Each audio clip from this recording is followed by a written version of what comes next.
시민의 발이라고 불렸던 버스 터미널이 지방 곳곳에서 문을 닫기 시작하더니 이제는 수도권에서도 줄폐업 조짐을 보이고 있습니다.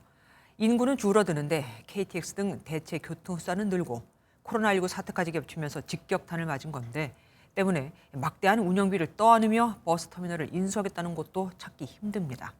사라져가는 버스 터미널을 포커스앱에서 윤기란 기자가 진단해 보겠습니다. 지난주 문을 닫기 전에 경기도 성남 종합버스터미널의 모습입니다. 2004년 개장한 이후 한때는 하루 7천 명에 가까운 이용객이 드나들던 곳인데 계속된 경영 악화로 폐업한다는 안내문이 붙어 있습니다. 드문드문 터미널을 찾은 이용객들은 곧 문을 닫는다는 소식이 그저 아쉽기만 합니다. 앞으로 이용하려면은 동서울 터미널까지 가야 되고 동서울 터미널까지도 또 오래 걸리다 보니까 앞으로는 종각까지 가는데 너무 오래 걸릴 것 같아요. 20년 가까이 터미널에서 장사해온 상인들은 앞으로 어떻게 살아갈지 막막하기만 합니다. 어떻게 할 계획도 지금 짤 수도 없어요. 지금 이 나이에 무슨 계획을 짜겠어요. 어이가 없고 이제는 뭐라고 말할 말도 안 나와요. 이미 폐업한 터미널을 다시 찾아가 봤습니다. 터미널 입구가 굳게 닫혀 있는데요. 지자체에선 급한 대로 건물 밖에 임시 터미널을 만들었지만 사실상 정거장 수준에 불과해 시민들의 불편은 계속되고 있습니다. 시민 한 분과 이야기 나눠보겠습니다. 안녕하십니까? 임시 터미널 밖에서 이용 중이신데 불편한 점 없으세요? 일단 요즘 춥기 때문에 일단 추운 겨울이어서 춥기도 하고 대합시도 잘 갖춰지지 않는 상태에서 기다리는 모든 시민들이 불편을 갖고 있는 것 같습니다. 고양시에 있는 한 시외버스 터미널도 같은 이유로 폐업 절차를 밟고 있습니다. 하루 평균 900명까지 이용객으로 찾던 시절도 있었지만 지금은 썰렁한 대합실에 하루 50여 명의 승객만 겨우 눈에 띄는 형편입니다. 아무래도 불편하죠. 차가 없으니까요, 금방.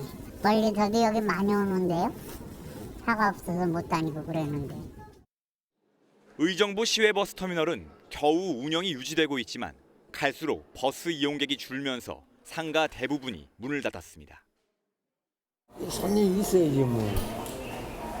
예상이 한 80%가 떨어졌어요.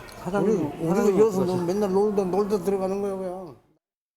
인구는 자꾸 줄어드는데 버스 대신 자동차와 KTX 등 대체 교통수단은 늘면서 비수도권에선 이미 터미널 폐업이 이어져 왔습니다.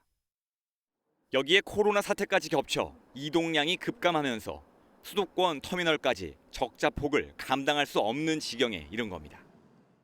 상황이 이렇자 지자체가 직접 터미널을 운영해야 한다는 주장도 나오지만 막대한 운영비를 떠안으면서까지 터미널을 인수하겠다는 곳은 찾기 어렵습니다.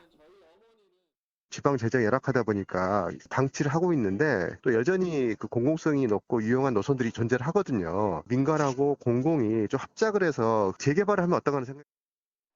여전히 버스를 주요 교통수단으로 삼는 시민이 많은 만큼 줄도산으로 혼란이 커지기 전에 정부가 나서 터미널에 생존 방안을 마련해야 한다는 지적에 힘이 실립니다. 포커스M 윤기란입니다. 안녕하세요. 김주하입니다. 공정하고 신속한 MBN 뉴스, 유튜브를 통해서도 만나보실 수 있습니다. 특히 더 많은 뉴스와 라이브를 보고 싶으시다면 오른쪽을 눌러서 구독하시면 됩니다. 어렵지 않죠? 빠르고 정확한 뉴스로 계속 찾아뵙겠습니다.